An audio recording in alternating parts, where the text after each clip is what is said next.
Part of our focus tonight, everyone, is to assess the conversation around the 2023 election, the manifesto of the candidates seeking the #1 office, and give Nigerians the information that they need, put you in the right mood for you to get the kind of vibe that will allow you to elect the right leader. So the first phase of our conversation will be about that. This nation, the choice of the next leader. In the second phase of the conversation, we're going to be speaking to a PDP chieftain on the PDP, the race to 2023, and some of the controversy around what has now been popularly called Atiku Gate, and of course the internal workings and wranglings of the People's Democratic Party. So with me, everyone. First and foremost, let's begin the conversation tonight by speaking with a senior advocate of Nigeria and rights activist, Mr. Femi Falana. He joins us live from Ikeja area of Lagos State. Thank you so much indeed, Leonard Sake, for joining us tonight. Let's begin the conversation. I'd like to know, 40 days to the election, are you impressed so far by the kind of engagement that the presidential candidates, for example, are having with Nigerians, the sort of issues they have raised in their campaigns and their manifesto, their agenda they are presented to the Nigerian people? Thank you very much. So far, the people of Nigeria have not been part of the conversation. What I mean is that the politicians are speaking about their heads. They're speaking globally. But we have got to a state where they have to particularize. For instance, we have some of the most terrible development indices. Politicians have to, for instance, 20 million children are out of school. I haven't heard any specific message in that area. How will you take those children out of the streets within the next 6 months or at most 1 year? Because there are two laws at the federal level, the Child Rights Act and the Compulsory Free Basic Education Act, that have made education from primary to junior secondary school compulsory for all Nigerians. I'm aware that not less than 34 states have adopted the Child Rights Act. No, therefore, are you going to remove the out of school children? Because Nigeria has the world's largest population of out of school children. 2, there are, according to UNICEF, there are 30 million people, children, who are living, who are suffering from kwashiorkor. Most of them are in Nigeria. So, what are the politicians going to do to ensure that every child, every Nigerian has a 3 square meals a day? Furthermore, the population, the unemployment rate this year, in 2023, is projected around 45%. How concretely are you going to address our young people are trooping out of the country? How will you arrest that ugly development? So I think now we need to look at the problems confronting our country. Extrajudicial killings. When a lawyer was killed in Lagos in December, Mrs. Omobolanle Rahim, all the politicians, all the presidential candidates, and the presidency condemned the horrendous killing. But after that, just last week, a young man was killed in Anambra State. He was tortured to death. 2 people were shot dead in Tunduwada, Katsina last week by the police. Because these are ordinary people. We haven't heard anything.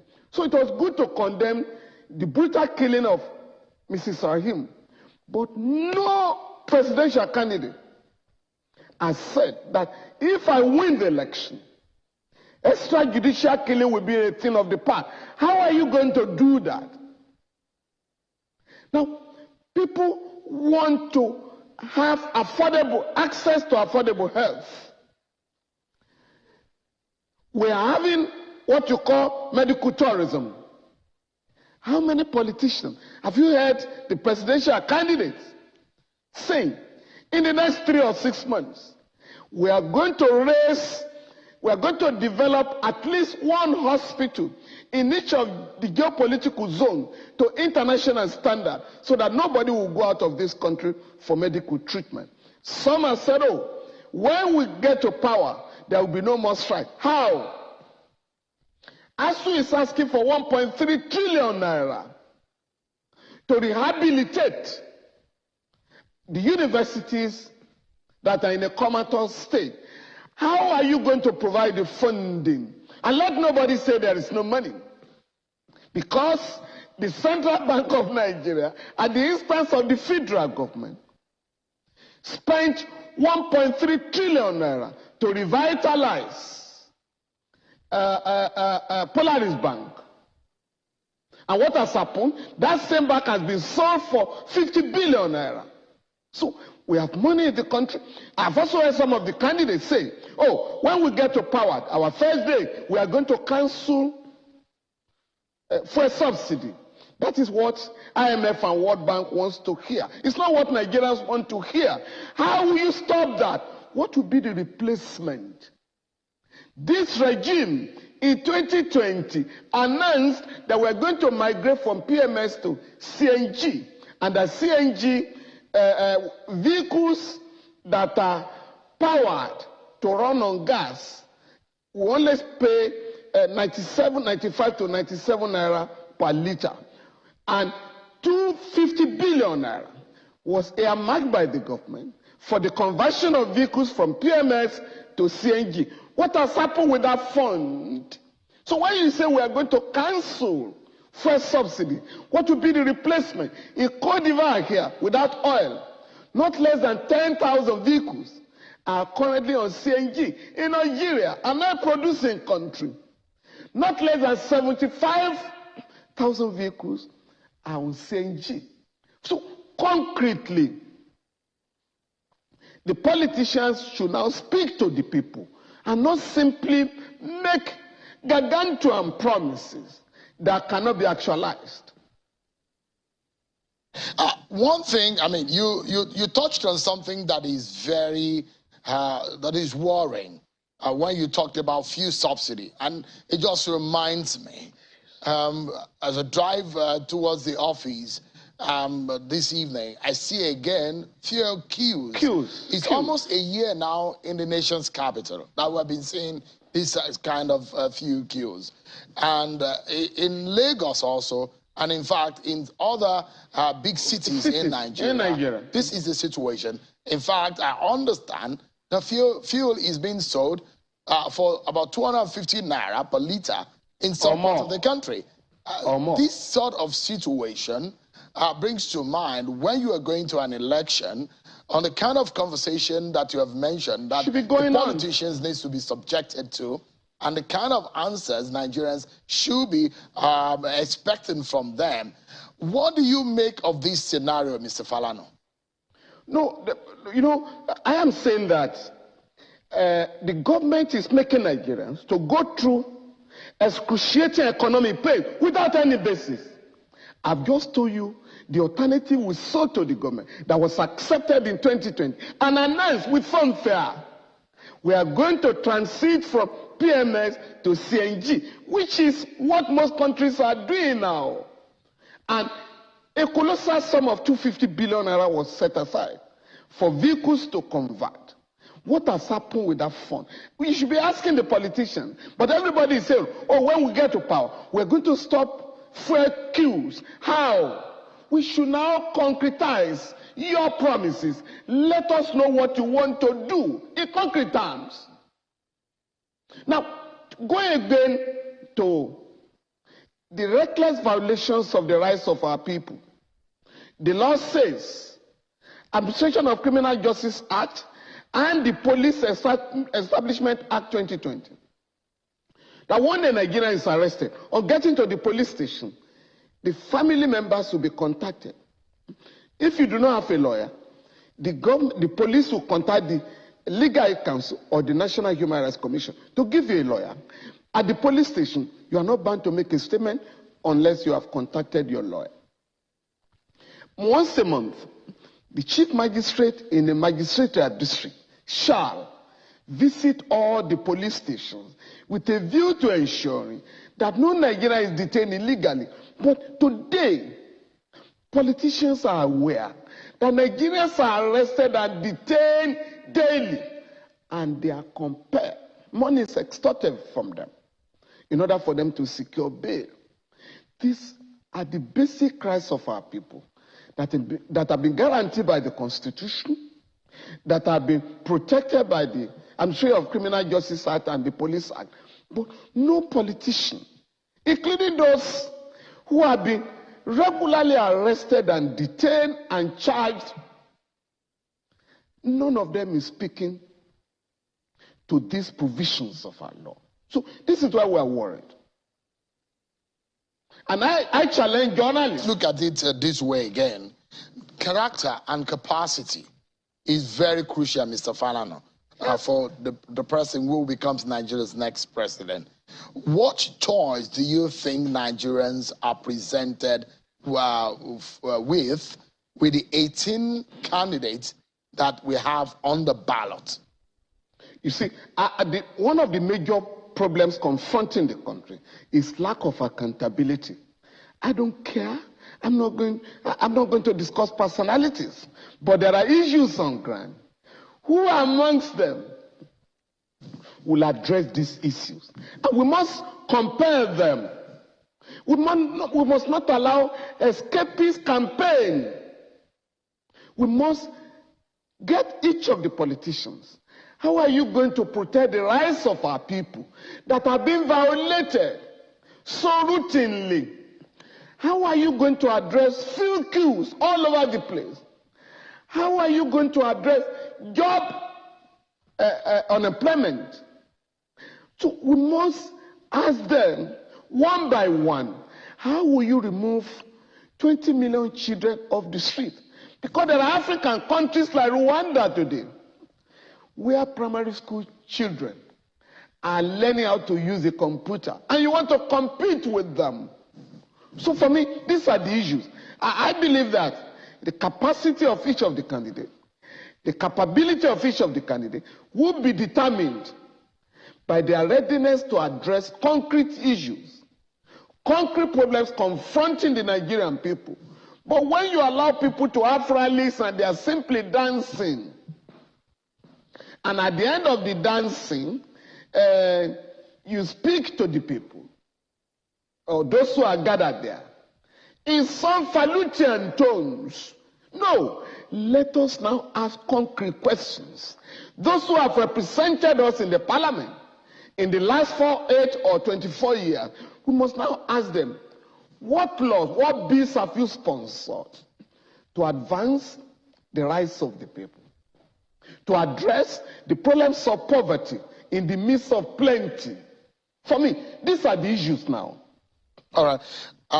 Again, someone is just telling me on Twitter, Prince Isaac, he's saying, well, we bought fuel at 450 naira per liter in Abareba, Nkporo Junction in Abia State.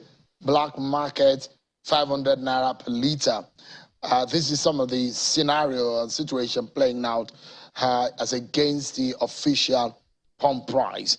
But, Mr. Falana, let's look at the preparations of INEC and the environment in which the election will be conducted in another 40 days. And there's something that keeps bothering my mind. It's not as though that we're not aware that this is a possibility, though.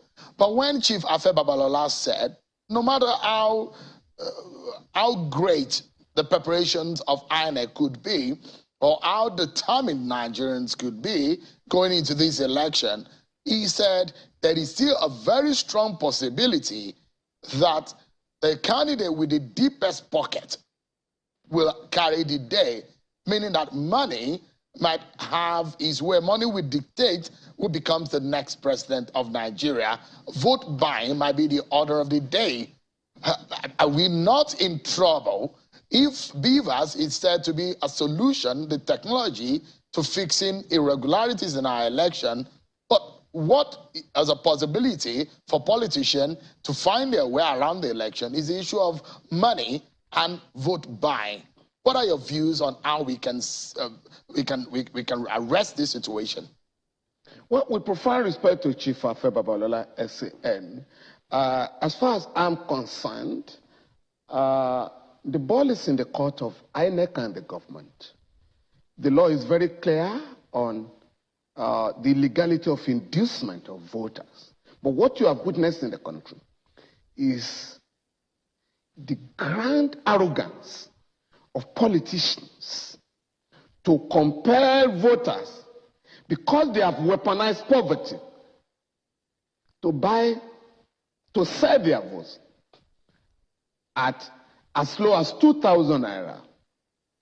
Because as far as the ordinary people are concerned, these guys are not going to come out in the next 4 years. So what can we get from them? A political class that reduces the people to such disgraceful level should not be voted for. I therefore want to suggest, or rather want to challenge the police, the EFCC, ICPC, and all the agencies of the government that usually maintain law and order during elections, to ensure that this disgraceful conduct, this criminal act of desperate politicians are seriously called to order. But the way we are going, yes, we have been told now the central bank has placed a limit to the amount of money that can be withdrawn from the bank. That is naira. If you say I cannot bribe people with naira, I can resort to dollars, which is an illegal tender in Nigeria, but allowed by the central bank. So instead of giving voters 3,000 naira, I give $10, that's 7,500, and that's 2 or 3 of them to combine and vote for me. So that has to be addressed. So there's no way you can place a ban, or rather limit the amount of naira a Nigerian can withdraw from the bank without addressing the dollarization of the economy, the dollarization of the voting system, as we witnessed during the catch and carry primaries of some of the political parties.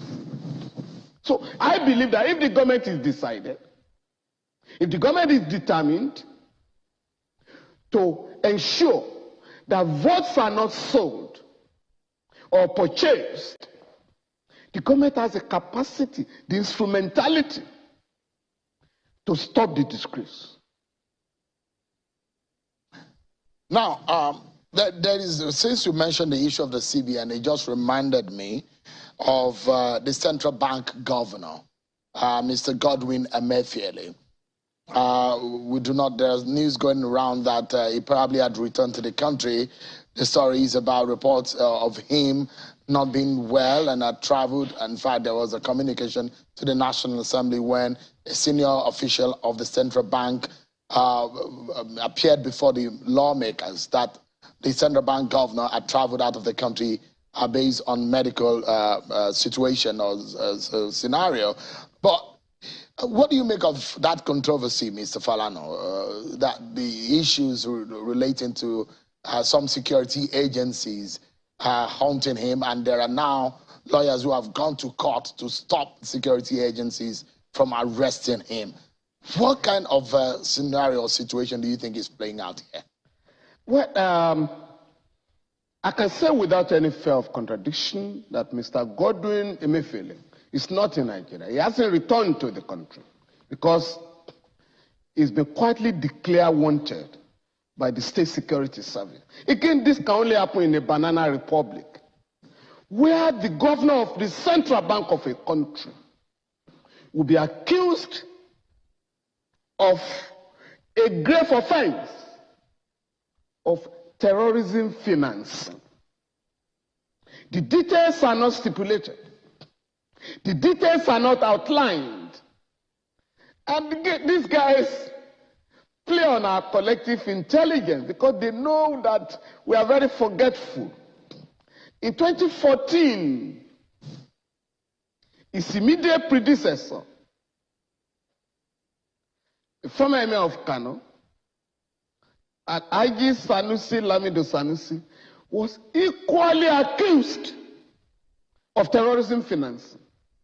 In fact, in the same way, he also traveled out of the country to attend the meeting of the governors of the central bank in West Africa, in Niamey, Niger Republic. As soon as he landed in Lagos, he was arrested. His passport was seized. He challenged the government at the Federal High Court. And lo and behold, in the counter affidavit filed by the State Security Service, it was alleged that he was being investigated for terrorism financing. He won the case according to the presiding judge, Justice Buba, Mohammed Buba. The allegation of terrorism financing was an afterthought designed to divert the course of justice. The court dismissed the allegation, upheld the submissions of the lawyers of Sanusi Lamido Sanusi. Incidentally, the team was led by the current vice president, Professor Yemi Osinbajo, SAN. The court awarded the sum of 50 million naira reparation in favor of Sanusi Lamido Sanusi. That was the end of the allegation.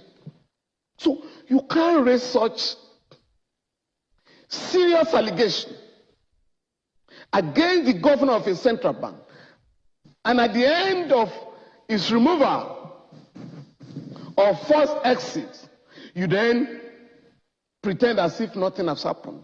There's no country in the world, there's no modern state where this governor of a central bank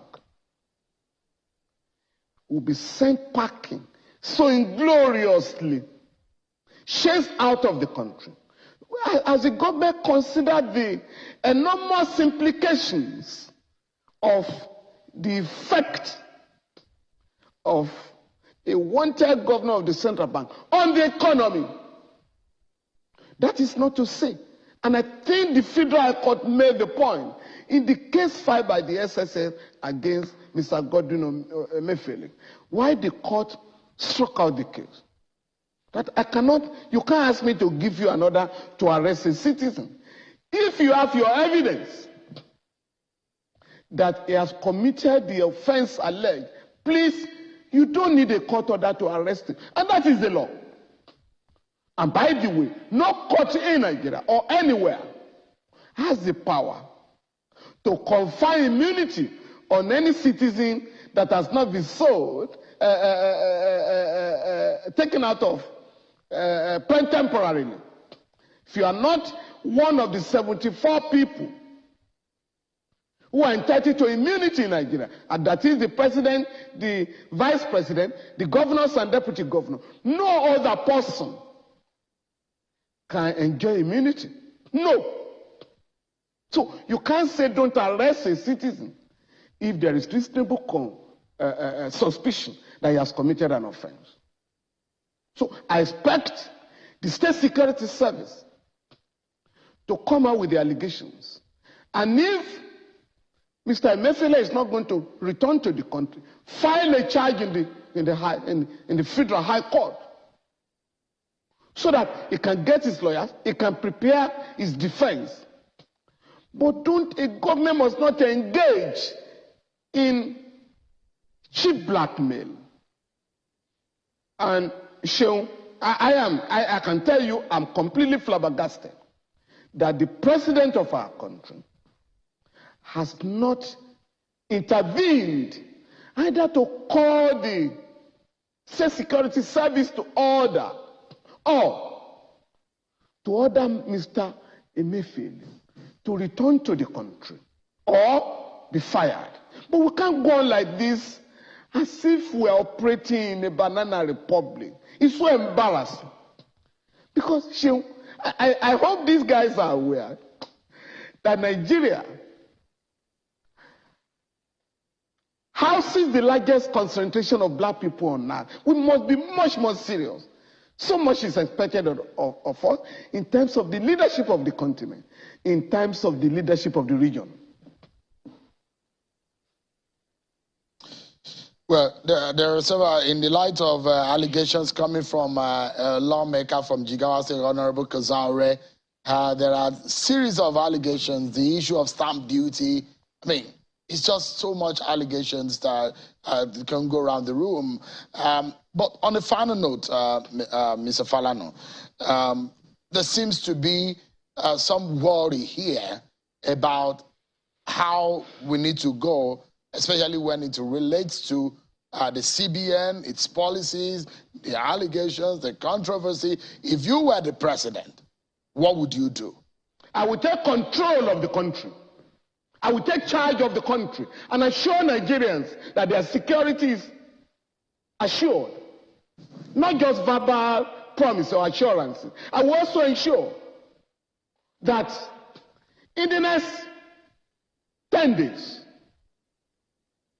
the armed forces will be compelled to retrieve from terrorists all the local government, not less than 40, that have been taken from Nigeria, that have been seized from the government.